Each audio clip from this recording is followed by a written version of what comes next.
lima.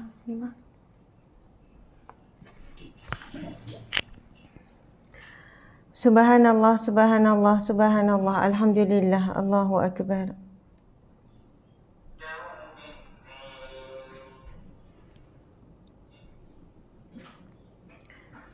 Subhanallah, subhanallah, alhamdulillah, Allahu akbar.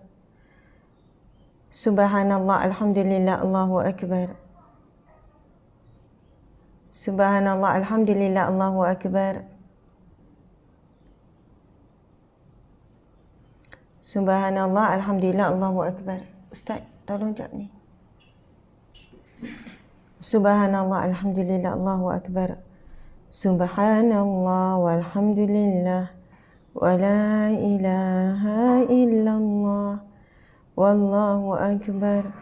Subhanallah, walhamdulillah, wa la ilaha illallah, wallahu akbar. Subhanallah, walhamdulillah, wa la ilaha illallah, wallahu akbar. Subhanallah, walhamdulillah, wa la ilaha illallah, wallahu akbar. Subhanallah, alhamdulillah, wa la ilaha illallah, wallahu akbar. A'udzubillahi minasyaitonirrajim. Bismillahirrahmanirrahim. Assalamualaikum warahmatullahi wabarakatuh. Alhamdulillahi rabbil alamin. Wassalatu wassalamu ala asyrafil anbiya'i wal mursalin wa ala alihi wa sahbihi ajma'in. Alhamdulillah, muslimin muslimat yang dirahmati Allah sekalian, apa khabar semua? Mudah-mudahan semuanya sihat walafiat. Mohon maaf, tadi tu kita dah mula, kemudian kita cuba buka Asmaul Husna, tapi kerana ada copyright, dia terus block. Jadi supaya tak timbul masalah, itu yang kita terus delete tadi.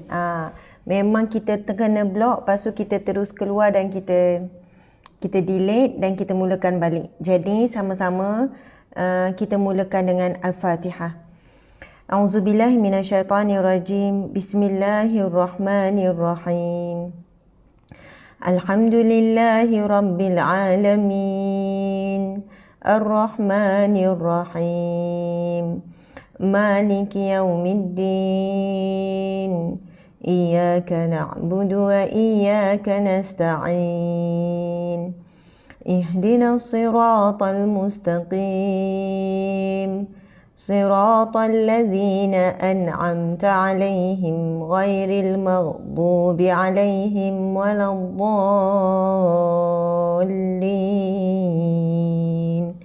آمين آمين آمين يا رب العالمين. Subhanallah, muslimin muslimat yang dirahmati Allah sekalian, saya doakan semuanya dalam keadaan sihat, kuat, tenang, terus tabah menghadapi apa jua cabaran, dugaan, ujian, ketetapan Allah Subhanahu wa taala. Allahu akbar. Sahabat-sahabat, semalam habis kuliah pagi tu, subhanallah, masa kuliah saya okey. Berjalan dengan baik pagi semalam. Selepas habis kuliah, saya tulis sikitlah. Saya ada tuliskan tajuk, ada beberapa komen. Masa tu mata saya jadi berpinah-pinah, lepas tu berpusing, dan start daripada tu saya terus sakit kepala yang sangat kuat sebelah kiri. Sampai saya tak boleh nak bangun sebab tak boleh nak berjalan pun. Sampai ke Zohor. Dia bawa sampai ke petang, dia bawa lah efek tu sikit sampai ke malam. Macam tu lah lebih kurang. Dan pagi ni saya masih lagi macam sakit kepala sikit. Tapi dah on Panadol lah. Makan ubat, lepas tu pagi ni awal-awal pagi kita dah bangunkan, lepas tu minum makan sikit, lepas tu dah makan Panadol. Jadi minta maaf lambat juga mula, dan jika penyampaian saya agak kurang baik sebab masih belum stabil. Bila saya baca-baca, sebenarnya dah berapa kali saya jadi begitu, macam ada simptom, sebut apa tu, simptom apa tu encik? Yelah, migraine. Yang kedua tu Vertigo. Simptom vertigo. Sebab saya ada merujuk pada kawan-kawan yang biasa pernah kena. Jadi mungkin hari ini pergilah jumpa doktor. Jadi sahabat-sahabat dimati Allah sekalian, ujian, sakit, sehat, semua tu ujian kan.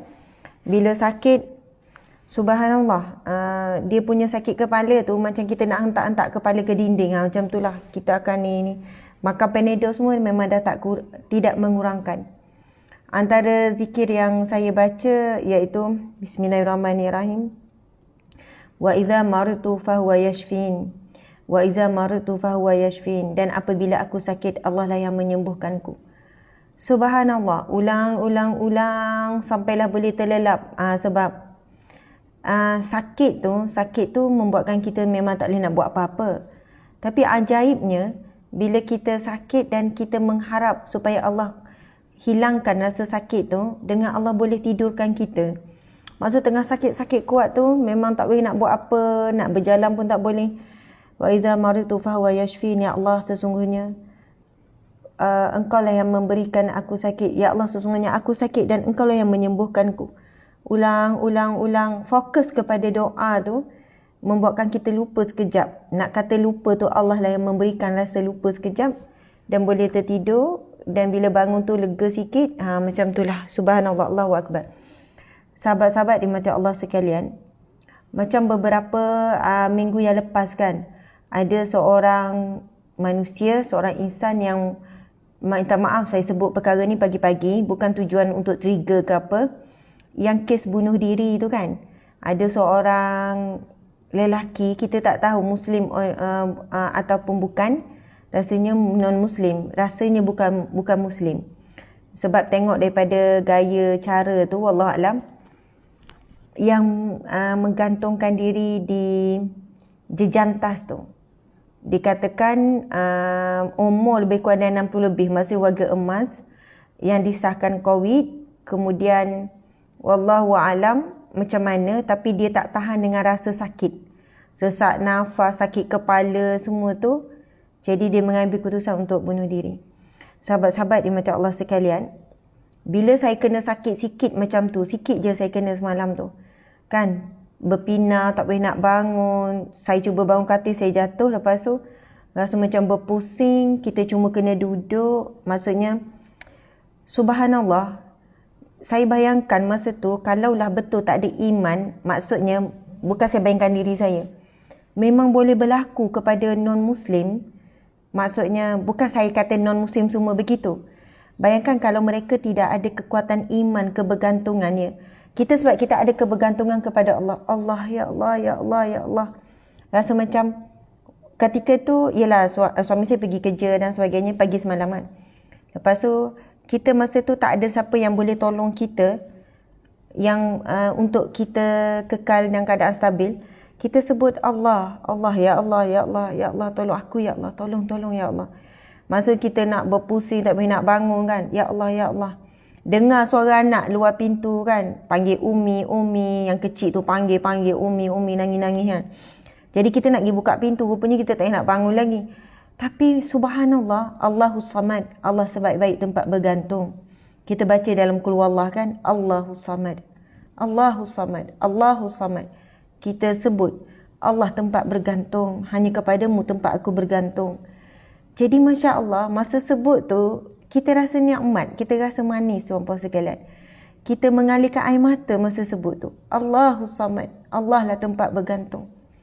Kan, bila sebut nama Allah dalam situasi begitu, kita boleh menangis, kita rasa ya Allah.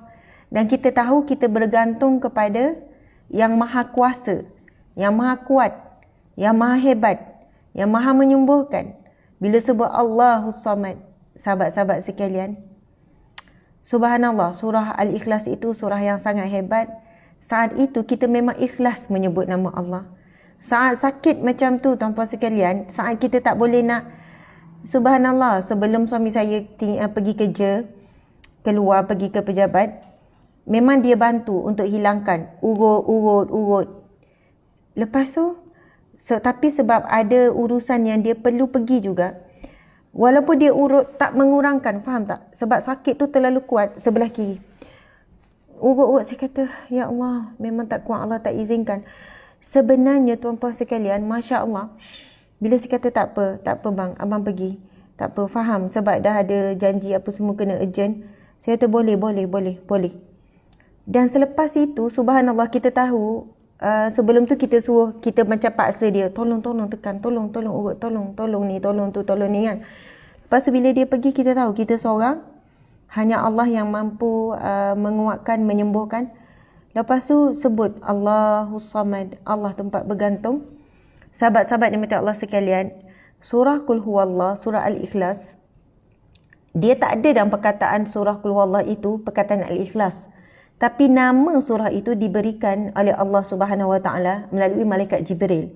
Sahabat-sahabat, nama-nama surah ni memang sama juga dengan turutan nama surah dan juga turutan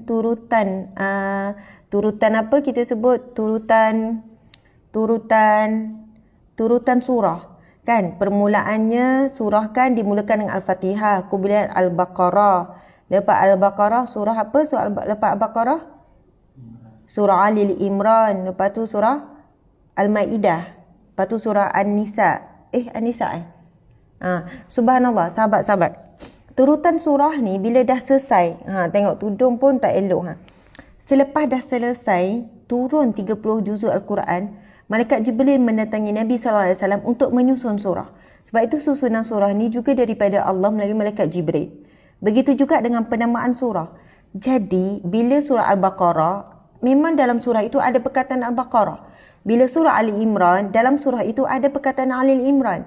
Sama juga surah An-Nisa, sama juga surah An-Nas.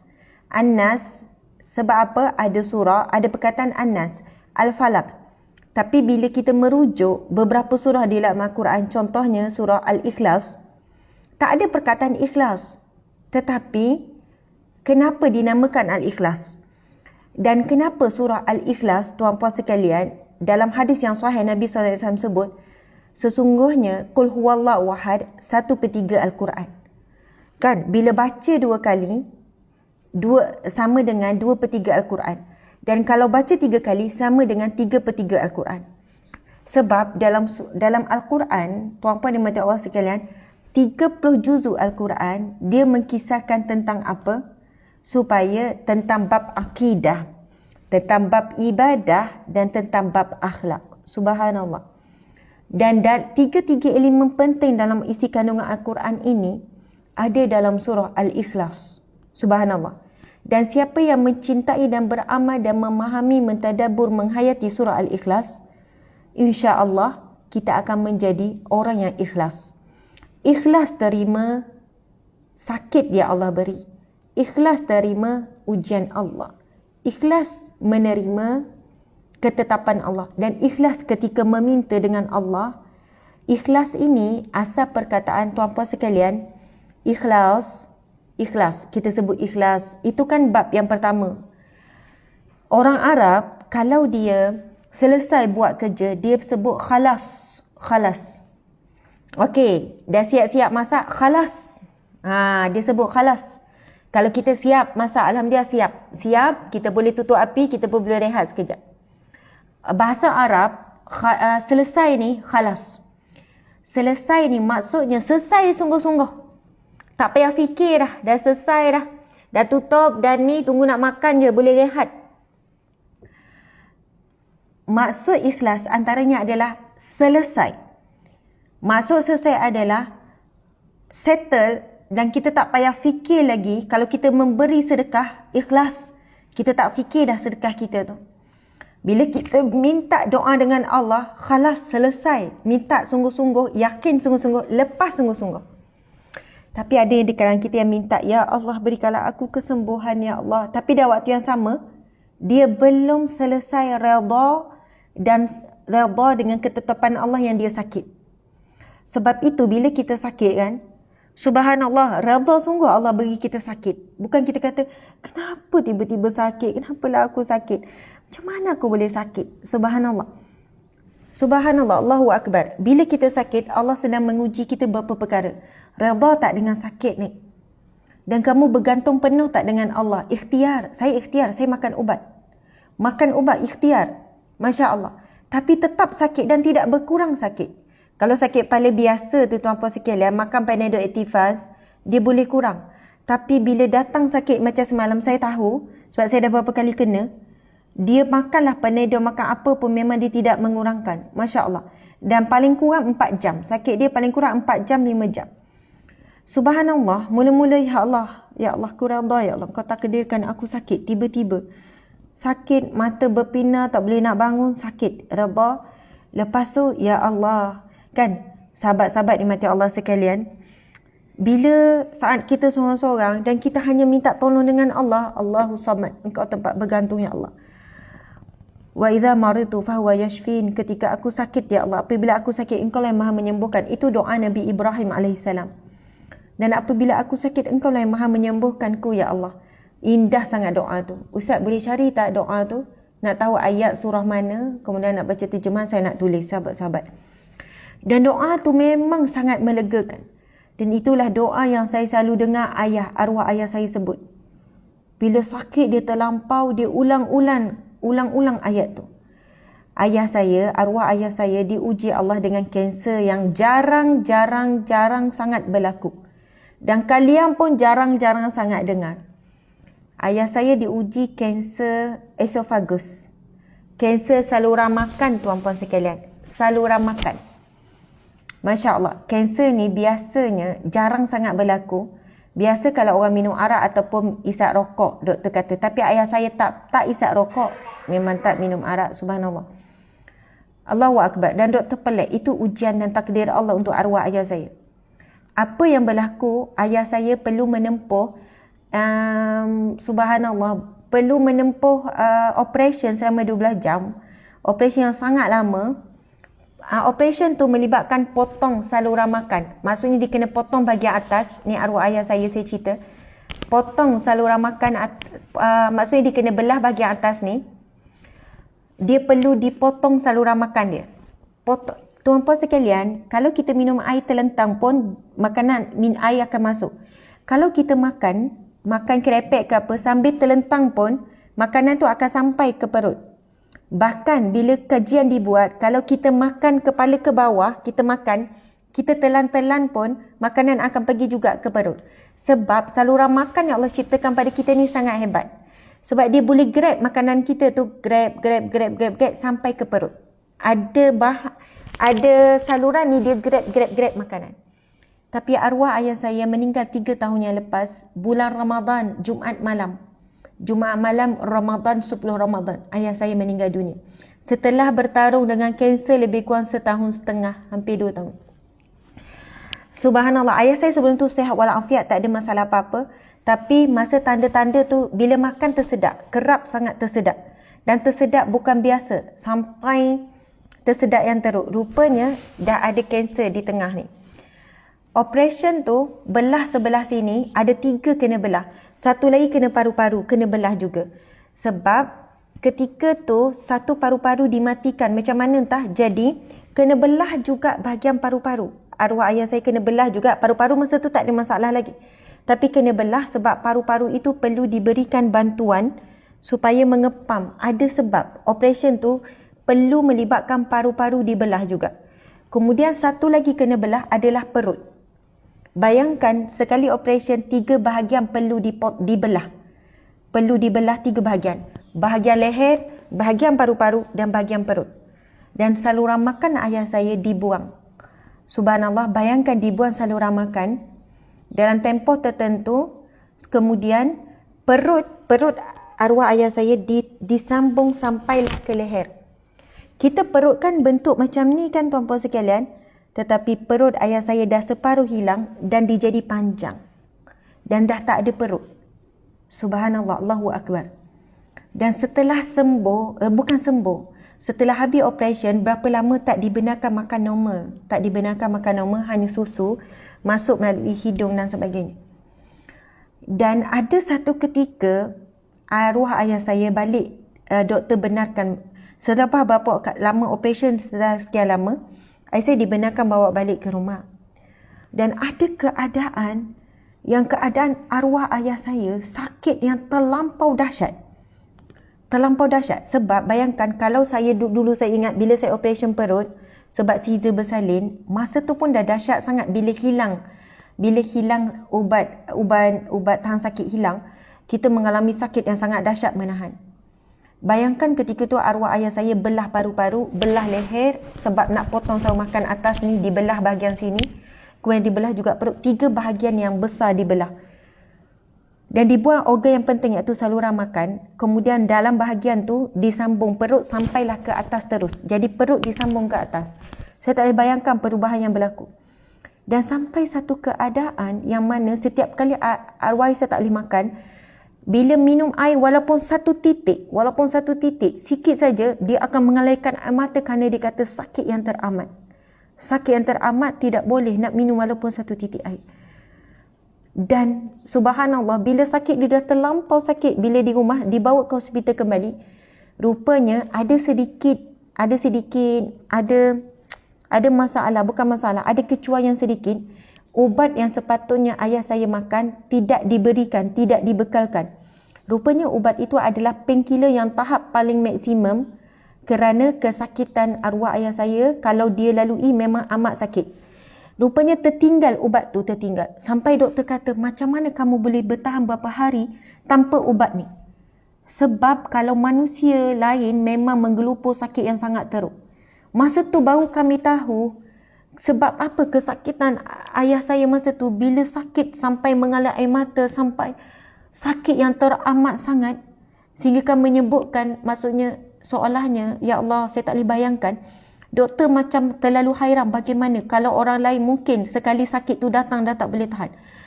Dan itulah, Ustaz, mana ayat tu?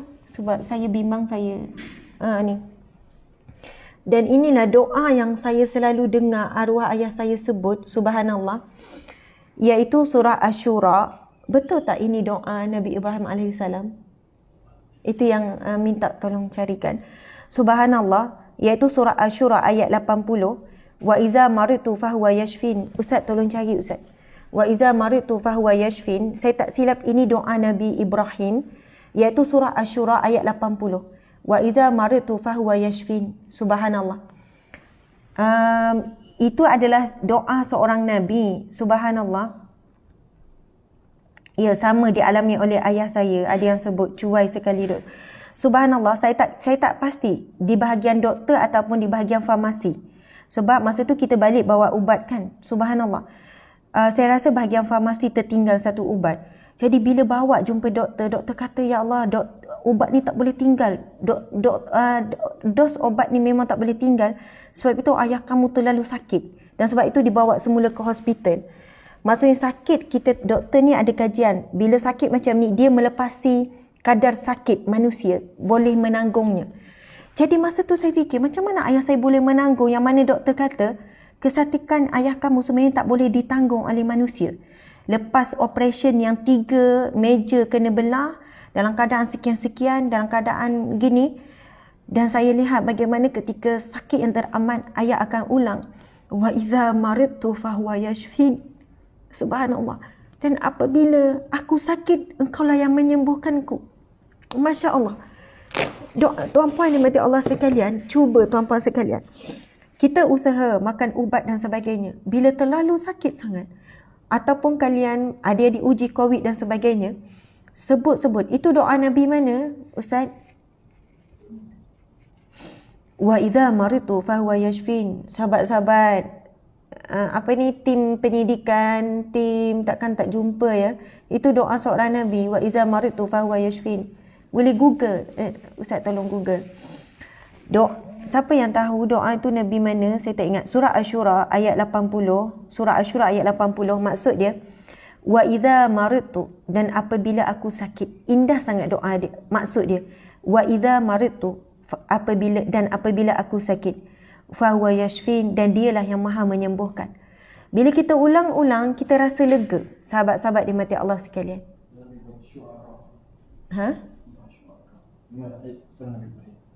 Surah Nabi Ibrahim. Nabi Ibrahim pada surah Ashura. Ustaz duduk dekat sikit. Nabi Ibrahim alaihissalam pada surah Asy-Syu'ara ayat 7882 menjelaskan, subhanallah, ya, ini ada daripada surah Nabi Ibrahim alaihissalam, surah Asy-Syu'ara. Okey. Sekali lagi saya ulang, wa idza maridtu fahuwa yashfin, dan apabila aku sakit, dialah yang menyembuhkanku. Saya pun sama semalam ulang ayat tu. Pegang kepala ni, pegang kepala yang kita dah tak boleh tengok mata, mata tak boleh nak buka, tak boleh nak jalan. Sakit yang tidak boleh digambarkan. Rasa macam nak hentuk-hentuk kepala ke dinding, kita ketuk-ketuk pun dah tak boleh kurang. Sebut, wa iza maridtu fahuwa yashfin, dan apabila aku sakit, dialah yang menyembuhkanku. Ulang-ulang, tuan-puan sekalian, sakit yang teruk macam tu, yang teruk sangat saya rasakan semalam, sampai bila bangun saya jadi jatuh, tiba-tiba Allah boleh tidurkan kita. Allah boleh tidurkan. Dan bila saya bangun, saya ingat belum zuhur. Tapi saya tengok dah dekat pukul 2. Saya kata, ya Allah, Allah benarkan aku tidur selama 3 jam. Allah benarkan aku tidur 3 jam dalam keadaan sakit yang teramat. Itu satu nikmat yang sangat besar. Bila ulang sambil menangis, wa iza maridtu fahuwa yashfin. Sesungguhnya aku sakit, ya Allah, dan Engkau lah yang menyembuhkan aku, ya Allah.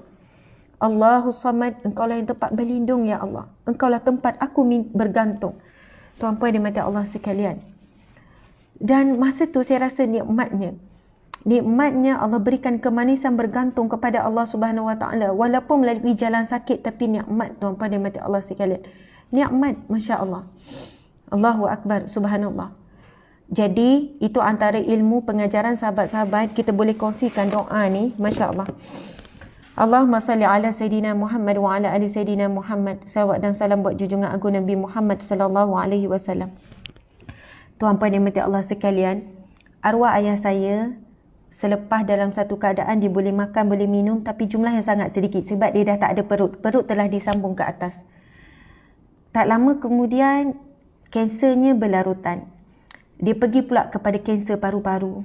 Bila kanser paru-paru, air penuh dalam paru-paru. Bila dikeluarkan air daripada paru-paru, dia perlu ditebuk, kemudian disambung wire yang agak besar, macam ni besar dia. Lubangnya agak besar. Sambung ke paru-paru untuk keluarkan air daripada paru-paru. Banyak. Subhanallah, Allahu Akbar. Lama tempoh tersebut. Lepas tu dikeluarkan. Wire disambung lagi, dikeluarkan. Tak lama selepas itu, kansernya merebak kepada kanser darah pula. Allahu Akbar. Tuan-puan sekalian, saya masa tu masih bekerja dan saya ambil cuti, ambil leave. Saya jaga arwah ayah saya 2 minggu berturut-turut, kemudian sambung lagi. Saya jaga arwah ayah saya, depan mata saya melihat bagaimana dia menempuh saat sakit, saat sukar tersebut. Allahu Akbar. Namun tuan-puan dan mati Allah sekalian, arwah ayah dengan susah dan payah sentiasa tetap teguh menunaikan salat. Dan bayangkan tuan-puan sekalian, di ward. Sebab bila kritikal tak dibenarkan duduk ward seorang ke apa, ward ramai-ramai. Setiap kali nak menunaikan salat, ya, saya ambilkan wuduk dan sebagainya, ayah akan minta supaya pusingkan katil betul-betul menghadap kiblat. Maksudnya, arwah ayah masa tu dia tak nak semayang bagi orang sakit, cukup syarat saja hadaplah ke mana-mana. Dan subhanallah, ketika itu, masa saya jaga, ini cerita 3 tahun lepas, masa tu saya bukan penceramah bebas, ada orang kenal saya, tak. Saya masih lagi Asma Harun yang biasa. Dan bayangkan tuan-puan sekalian, bila kita nak tukar katil, nak pusing hadap kiblat, kita kena buka langsir, nak tukar hadap kiblat. Dan setiap kali itu diperhatikan oleh orang sekeliling, doktor dan juga nurse. Saya kata minta izin ya, nak alihkan. Padahal keadaan ayah saya antara yang paling berat dan kritikal di ward kanser ketika itu. Yang lain masih boleh berjalan, yang lain masih tunggu. Tapi ramai yang tidak solat, tuan-puan sekalian. Ramai yang tak solat. Subhanallah. Tapi subhanallah, bila mereka melihat keadaan ayah saya yang sukar seperti itu tapi masih menunaikan solat, ada beberapa orang yang belajar untuk solat. Dan saya ingat arwah ayah saya dalam keadaan begitu masih lagi melakukan dakwah di dalam ward hospital. Masih lagi dalam keadaan susah tu bercakap kepada orang sebelah, solatlah kita, ward lelaki saja kan. Ajak orang solat, tegur orang, bercakap dalam keadaan susah tu. Dan apa yang paling antara yang menakjubkan, ketika itu berlaku pilihan raya yang tahun lepas, Masa pilihan raya tu, arwah ayah saya dalam keadaan duduk atas kursi roda, minta sangat-sangat dengan pihak hospital untuk pergi mengundi. Subhanallah, masuk surat khabar gambar ayah saya dengan ambulans, lepas tu tolak dengan katil hospital, dengan kereta, dengan ambulans, hantar ke tempat mengundi dan pergi mengundi. Kami pujuk, kata, ayah tak apalah, ayah tak pergi mengundi pun tak apa. Ayah dalam keadaan uzur sangat dah ni, ayah dah sakit sangat dah ni. Tak, ayah kata selagi mana ayah mampu menjalankan tanggungjawab untuk menyumbang satu undi untuk kemenangan Islam, ayah akan buat. Subhanallah. Masa tu saya ada bersama. Saya uruskan ambulans. Saya tengok bagaimana ayah diangkat ke katil untuk dipindahkan ke ambulans. Kemudian ambulans bawa, saya ikut sama sampai ke tempat mengundi. Saya kata, ya Allah. Ayah kata, Asma, ayah nak menyumbang satu undi untuk Islam. Ayah akan keluar, walaupun doktor kata, Encik, bila banyak bergerak, Encik dalam situasi macam ni, risiko. Tapi arwah ayah kata, biarlah, mungkin ini kali terakhir. Ayah menyumbang untuk mengundi. Subhanallah, untuk Islam. Untuk Islam. Mungkin undi ayah ni memberi perubahan. Subhanallah. Tuan-puan, kanser stage 4. Dah pergi paru-paru. Dah pergi ke darah. Tuan-puan sekalian. Subhanallah. Masih ingat tentang perjuangan Islam. Allahu Akbar. Saya tak boleh nak gambarkan, memang ayah saya sangat kuat berjuang untuk Islam. Sangat. Saya membesar dalam keadaan melihat arwah ayah saya amar ma'ruf dan nahi munkar. Kalau siapa yang saya dibesarkan dengan arwah ayah saya, kalau tengok orang buat maksiat, ayah akan cegah. Kalau pergi pantai, bawa anak-anak. Ibu dan ayah saya suka bawa anak-anak pergi pantai. Tapi bila sampai pantai, ayah saya akan pergi nasihat orang-orang muda yang buat maksiat di tepi pantai. Kami duduklah main dekat pantai, main air, main buat ni. Tapi saat itu, ayah saya akan pergi satu-satu pasangan. Pergi nasihat supaya jangan buat maksiat sekian-sekian. Saya melihat depan mata saya selalu dibesarkan dengan situasi begitu. Sebab itu, bila tengok maksiat, sampai sekarang tuan-puan sekalian, saya pergi tegur. Sebelum saya dikenali pun, kalau lelaki yang tak solat Jumaat dekat kedai makan, saya akan tegur tuan-puan sekalian. Kawan-kawan saya dah tahu dah. Masa tu saya bukan Ustazah Asmat macam hari ni, saya biasa saja. Tapi kalau saya tengok lelaki di kedai makan tak pergi solat, saya akan jumpa tokek kedai makan. Saya kata, minta maaf Encik, ni waktu Jumaat Encik. Encik tak tutup kedai, tengok orang-orang lelaki makan Encik. Dan saya akan pergi ke setiap meja makan. Ini cerita dalam 2 tahun, 3 tahun lepas, masa saya kerja Jabatan Agama. Saya akan pergi kat meja makan, Encik, solat Jumaat. Dah azan Zuhur, Encik belum pergi. Saya kena marah. Kau ni siapa? Kau ni siapa menyebut? Ikut akulah aku nak makan. Kalau di food court, kalau di food court, kan kita pergi food court ni sebelum Covid ni. Saya tengok orang lelaki makan dekat food court, saya pergi tegur. Encik, sekarang waktu Jumaat, Encik tak pergi solat ke? Depan orang.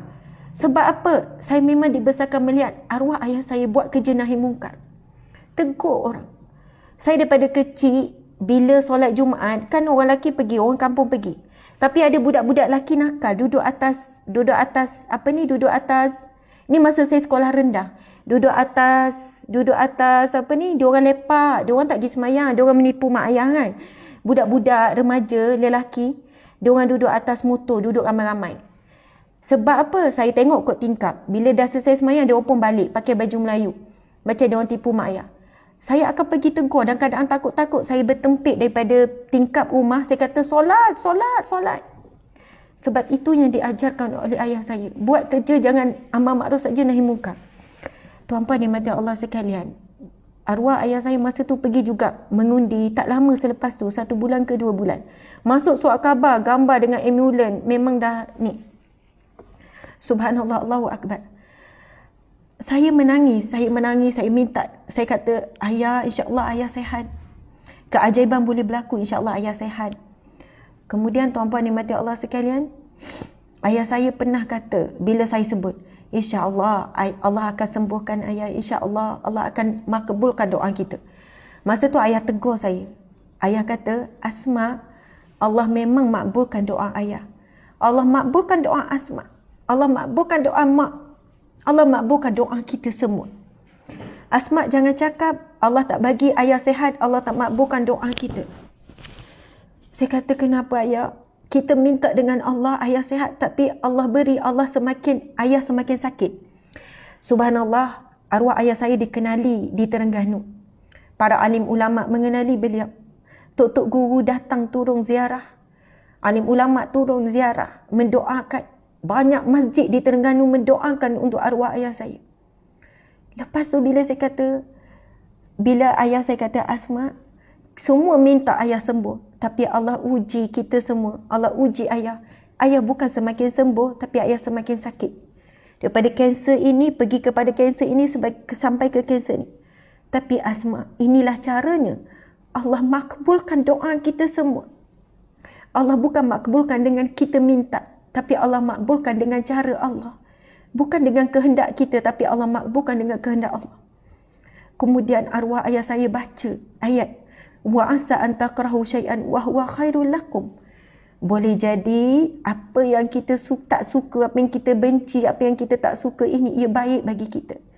Asma tak suka ayah sakit kan? Ya ayah. Asma suka ayah sembuh kan? Ya.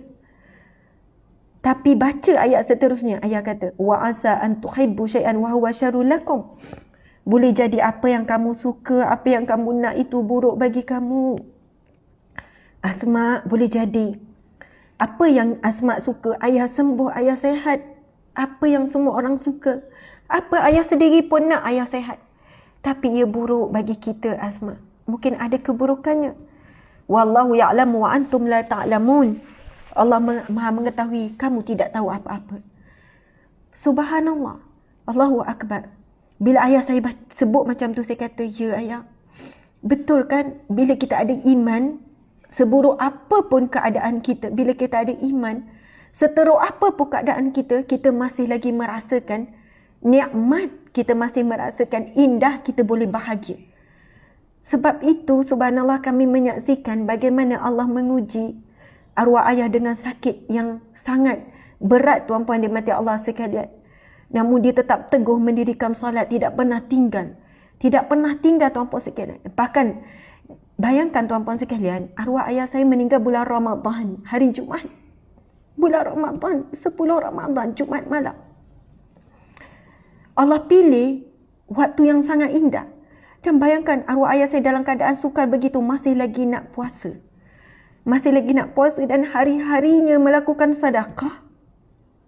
Dan subhanallah, pesanan dia, sebab arwah ayah saya meninggal, ada rakaman suara. Bagaimana ayah saya buat persiapan, ada rakaman suara yang dirakam oleh arwah adik saya, oleh adik saya. Subhanallah, persiapan yang sangat rapi. Dan antara pesanan yang ayah saya tinggalkan ialah semua hutang-hutangnya dihalalkan. Dan kami tidak tahu hutang apa yang arwah ayah kami halalkan. Tak tahu hutang apa. Tapi selepas kematian arwah ayah, ramai sangat yang datang mengakui berhutang dengan ayah. Bukan sedikit. Kalau dikumpulkan puluh ribu, bukan sedikit. Yang ni kata berhutang. Tinggal lagi mak dan adik-beradik duduk jawab, ayah dah halalkan. Tak lama datang lagi yang mengaku berhutang dengan ayah. Ayah dah halalkan. Semua dihalalkan. Sebab itu pesan arwah ayah. Halalkan semua hutang-hutang orang terhadap ayah. Melalui satu video dia. Satu video suara. Arwah ayah memang dikenali dengan orang yang sangat pemurah. Sangat banyak menderma dan sedekah. Dan dia bukan tak nak halalkan hutang-hutang. Tetapi ada hutang-hutang orang terlalu banyak. Ada yang sampai belas ribu. Ada yang banyak. Tuan-tuan sekalian. Selepas meninggal baru tahu, rupanya ramai sangat orang-orang yang meminta tolong dengan ayah, tetapi dengan ayat hutang, tapi ayah sebenarnya niat nak halalkan. Dan banyak rumah kami ni di kampung, di Terengganu, Kapal Batu Enam ni, tempat orang mari meminta sedekah. Dan ibu ayah kami memang tak tolak orang minta.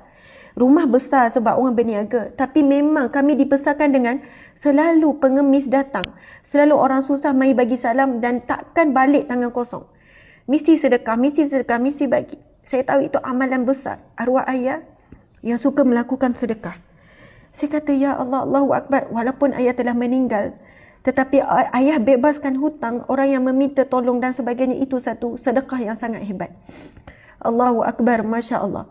Bahkan selepas 2 tahun, bayangkan lepas 2 tahun ada lagi yang datang mengaku hutang. Kemudian terus mak kata halal sebab semuanya dihalalkan oleh arwah ayah.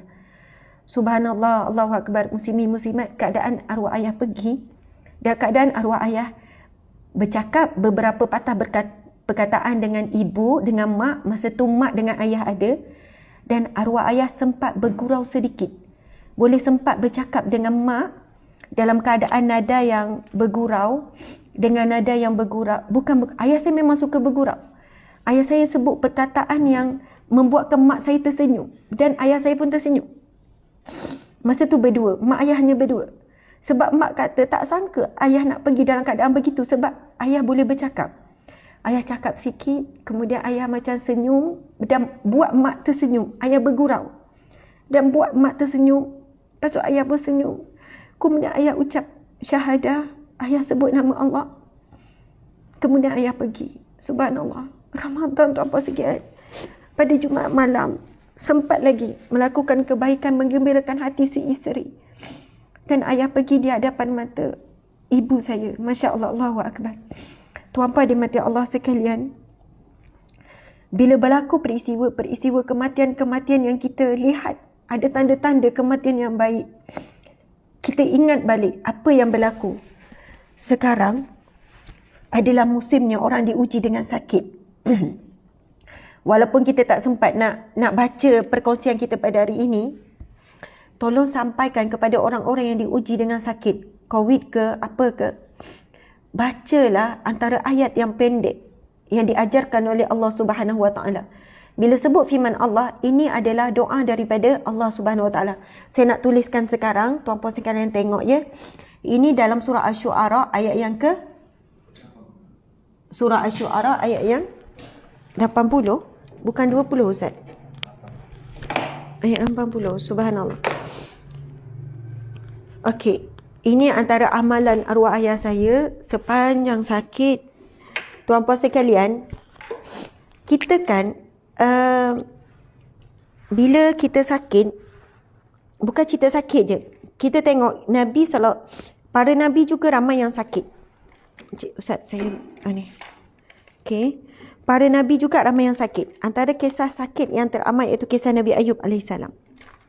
Jadi, ujian sakit ni bukan semata-mata kerana Allah mengangkat. Antaranya adalah Allah ingin mengangkat darjat orang-orang yang sakit. Allah mengangkat darjat. Subhanallah. Ada satu kisah, sahabat-sahabat sekalian, saya nak cerita dulu satu kisah. Kisah Nabi Musa AS. Satu ketika Nabi Musa AS melihat ada seorang lelaki yang soleh.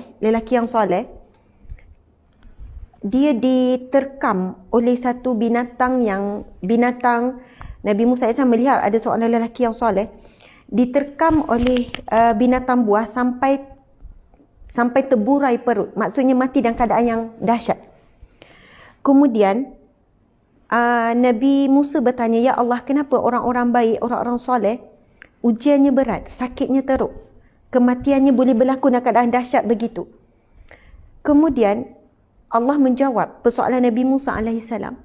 Allah menjawab pertanyaan Nabi Musa AS. Allah menjawab, sesungguhnya hamba-Ku itu meminta satu kedudukan yang tinggi. Subhanallah. Namun kerana amal solehnya, amal kebaikannya tidak mampu menyampaikannya kepada kedudukan tersebut, maka aku berikan dia ujian, dan dengan ujian tersebut menyampaikannya kepada kedudukan yang diminta. Sahabat-sahabat, kita minta apa dengan Allah? Kita minta syurga Allah. Itu satu kedudukan yang sangat tinggi. Kita minta syurga Allah tanpa dihisap, tanpa diazab. Kita minta apa lagi dengan Allah? Kita minta supaya kita masuk syurga sekeluarga. Kita minta kita diampunkan Allah.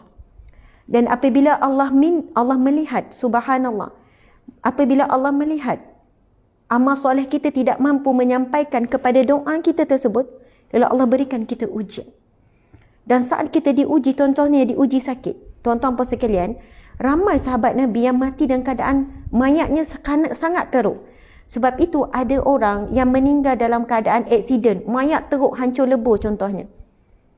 Dan ada kita lihat para sahabat yang bila meninggal 70 mayat dicincang, 70 mayat teruk, tetapi mereka husnul khatimah. Masya Allah, subhanallah. Okey, ini surah Asy-Syu'ara. Encik, surah Asy-Syu'ara kan? Minta maaf, saya sebenarnya agak masih lagi pening, masih lagi macam pening. Allahu Akbar. Okey, Ustaz, dekat nampak tak ni? Surah Asy-Syu'ara. Bismillahirrahmanirrahim.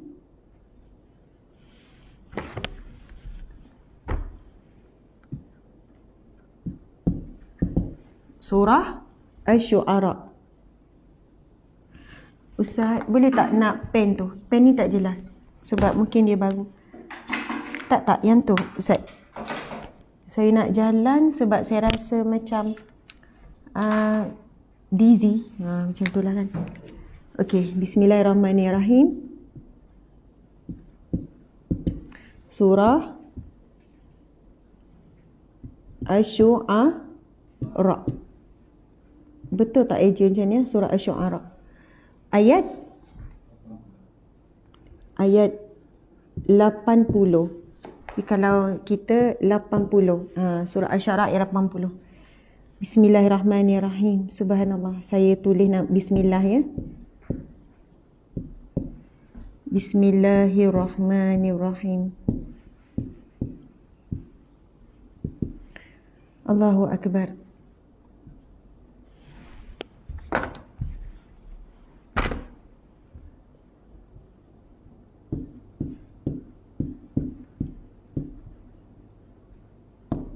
Wa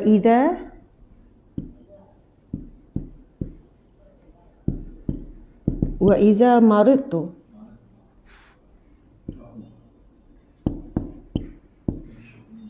fahuwa yashfin.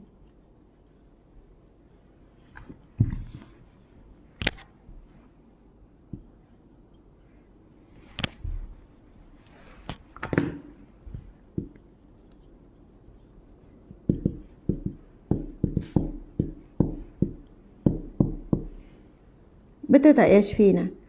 Wa idza maridtu fahuwa yashfin. Subhanallah. Yashfini. Fahuwa yashfin. Maksudnya, Encik, warna biru tak ada. Sini. Okey, subhanallah. Maksudnya ialah dan apabila, ini dan ni, wa iza, dan apabila aku sakit, fa, maka, huwa, dialah, iaitu Allah, dialah Allah, yashfin, yang menyembuhkan, yang maha menyembuhkan. Subhanallah, Allahu Akbar. Wa idza maridtu fahuwa yashfin, dan apabila aku sakit, maka dialah Allah yang maha menyembuhkanku. Subhanallah, Allahu Akbar. Indah kan? Tuan-puan, kadang-kadang saya baca doa ni bukan sebab sakit fizikal je. Contohnya sakit hati, tengah sedih, tengah sempit dada, tengah stres, tengah sedih dengan seseorang. Wa idza maridtu, apabila aku sakit ya Allah, aku sedang sakit, hatiku sakit sangat ni ya Allah, sedih sangat, perit sangat. Fahuwa yashfin, dan engkau lah yang maha menyembuhkanku. Subhanallah. Sebut sampailah rasa lega, sampai kita menangis. Subhanallah, tuan-puan dimati Allah sekalian. Hanya Allah lah yang menyembuhkan rasa sakit hati kita, rasa sakit fizikal kita. Kerana hakikatnya kesakitan itu datangnya daripada Allah. Perantaraan sahaja. Kanser tu perantaraan, COVID itu perantaraan, sakit kepala itu perantaraan. Manusia yang menyakiti kita juga perantaraan. Hakikatnya Allah izinkan perkara itu berlaku kepada diri kita untuk Allah melihat bagaimana respon kita apabila kita diuji Allah. Adakah kita menyebut dan memanggil dan meminta dengannya? Bayangkan bila kita tengah sakit, kita terduduk, kita sebut, wa idza maridtu fahuwa yashfin, dan apabila aku sakit, engkaulah yang menyembuhkanku. Subhanallah. Kalau siapa yang tak tahu nak baca ayat mana ketika sakit, anda boleh sebut Allahus Samad, Allahus Samad. Allah tempat bergantung. Ataupun kita dalam keadaan perit, sedih, dikhianati, difitnah, ulang-ulang baca surah Qul Huwallah. Qul Huwallahu Ahad. Katakanlah Allah itu satu. Maksudnya Allah itu satu, Tuhan itu satu. Satu-satunya Allah, satu-satunya Tuhan itu Allah. Qul Huwallahu Ahad, Allahus Samad. Allah lah tempat bergantung. Allah lah tempat meminta pertolongan, tempat mengharap. Allahus Samad. Allahu Akbar. Tuan-puan dimati Allah sekalian, bayangkan kalau kita panjat pokok kemudian kita nak jatuh. Bila kita jatuh, kita pun berpaut pada satu dahan yang terakhir sekali.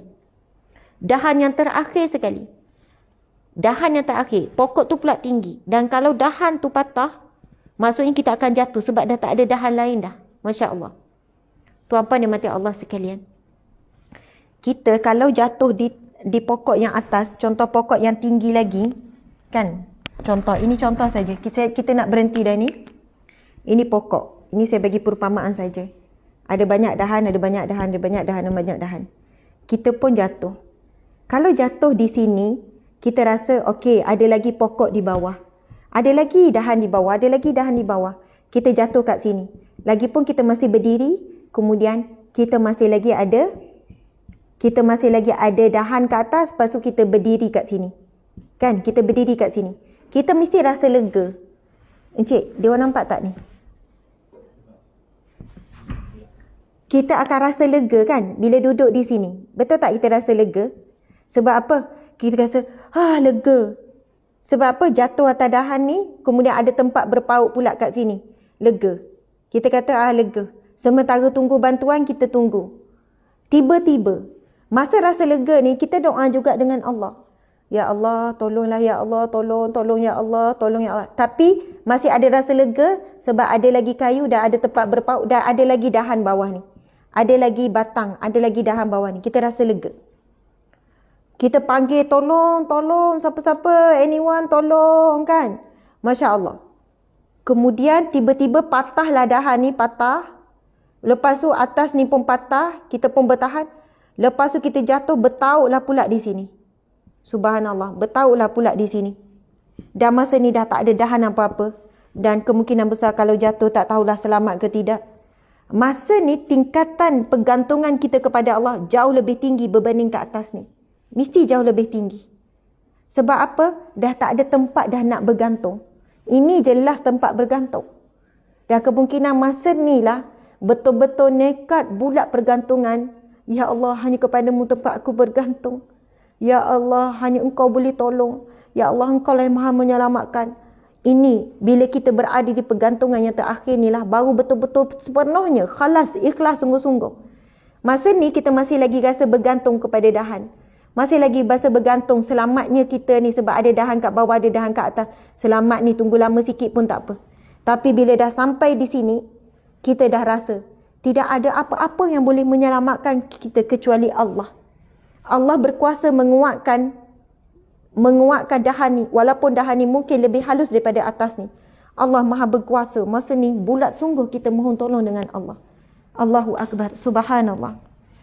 Ketika itulah saya melihat sebagai kesimpulan. Apabila arwah ayah kata sakit ni mungkin tak disembuh. Doktor, bayangkan tuan-puan sekalian. Saya dengar masa tu sendiri. Pernah ada doktor. Ada setengah doktor kan dia tak berlapik. Dia direct. Sebenarnya tujuan doktor direct supaya kita semua bersedia. Tapi ketika, ialah bila kita tanya, arwah ayah pun tanya, doktor, macam mana keadaan saya selepas daripada operation? Doktor tu kata, doktor tu jawab direct. Kalau ikutkan sebenarnya dah tak ada harapan dah ni. Mungkin dalam, tak lama dah ni. Pakcik memang dah tak lama. Saya pun tak nak jangkakan berapa. Allahu Akbar, bayangkan masa tu ayah saya terus menangis. Kemudian ada doktor lain pula datang. Contoh kan doktor yang lebih berhemah sikit datang. Bila ditanya macam mana, insya-Allah keajaiban boleh berlaku. Insya-Allah mudah-mudahan pakcik sembuh kembali. Namun apa pun berlaku bersedialah. Subhanallah, dua-dua doktor Islam tapi cara pendekatan yang berbeza. Saya tengok penting sangat orang-orang yang dah hujung hayat dia ni, dia bukannya mengharap sembuh tau. Dia ingin mengharapkan masih ada ruang untuk dia melalui hidup-hidup dengan penuh makna. Subhanallah. Dan memberikan bukan harapan sembuh. Dia tahu dia tak boleh sembuh sebab doktor dah cakap lah begini-begini. Tapi kurang-kurangnya ada ayat yang menguatkan dia. Masya Allah. Subhanallah. Memang sakit tu tak boleh sembuh. Walaupun minta fahuwa yashfin sembuh. Tetapi Allah mengangkat rasa sakit tu. Dalam sakit yang teruk tu, Allah boleh angkat rasa sakit dan boleh tidur. Bila saya tengok ayah tidur tenang, subhanallah, saya rasa Allah mengangkat sakitnya. Maksudnya Allah mengangkat sakit kita, seseorang itu, bukan bermaksud sembuh semata-mata. Tapi Allah mengurangkan rasa sakit yang sepatutnya sakit lebih dahsyat. Allah mengangkat rasa sakit sampai dia boleh tidur. Subhanallah. Dia boleh lupa sekejap sakit dia. Masya Allah, Allahu Akbar. Sehinggalah bertemu dengan Allah dalam keadaan bersih dosa. Itu kan hadis Nabi. Sesungguhnya Allah menguji kan, tidak ada sakit dan sekian, sehinggalah Allah membersihkan dosa dan dia kembali berjumpa dengan Allah dan keadaan dibersihkan dosa. Subhanallah, alhamdulillah, sahabat-sahabat dimati Allah sekalian. Mudah-mudahan mendapat manfaat. Mohon maaf salah dan silap. Mudah-mudahan kita kuat untuk menghadapi segala ujian Allah. Allah lah tempat bergantung. Terima kasih semua. Saya sayang semua kerana Allah, kerana Rasulullah sallallahu alaihi wasallam. Tuan-puan sekalian, hari ni sebenarnya dah tulis dah siap-siap ni hadis Nabi ni. Tapi tak sempat. Pagi besok ya. Hari ni adalah dah tulis tentang satu kisah dan tentang satu hadis berkenaan dengan, saya ingat kan cik? Saya ingat sangat. Okey. Berkenaan dengan tajuk kita kan, tajuk taubat kita. Hari ni sebenarnya kita kena baca, kita dah sampai pada hadis yang ke-10 dan hadis yang ke-10 dalam bab taubat, hadis ke-22 daripada kitab Riyadhus Salihin. Kisah taubat seorang wanita yang melakukan zina sehingga mengandung. Dan ini berlaku di zaman Rasulullah. Jadi nantikan esok pagi kuliah Riyadhus Salihin kita bersambung pada pagi besok. InsyaAllah kita akan bacakan hadis ni. Alhamdulillah. Jangan lupa sahabat-sahabat, masih lagi ada peluang untuk melakukan ibadah korban. Kita nak melakukan ibadah korban untuk dalam Malaysia terutamanya, untuk agihan kepada asnaf fakir miskin dan juga kepada mereka yang memerlukan, dan juga luar negara pun kita buka. Luar negara kita buat banyak di negara-negara fakir miskin. Afrika, Kemboja, Thailand, Palestin pun kita buat. Banyak tempat lah kita buat. Alhamdulillah. Terima kasih semua. Alhamdulillah. Assalamualaikum warahmatullahi wabarakatuh. Kita tangguhkan dengan tasbih kafarah dan surah Wal-As. Bismillahirrahmanirrahim. Subhanakallahumma wa bihamdika asyhadu an la ilaha illa anta astaghfiruka wa atubu ilaih. Bismillahirrahmanirrahim. Wal-As. Innal insana lafi khusr illa alladhina amanu wa 'amilus solihati wa tawasaw bil haqqi wa tawasaw bis sabr. Sadaqallahul azim. Subhanallah. Terima kasih.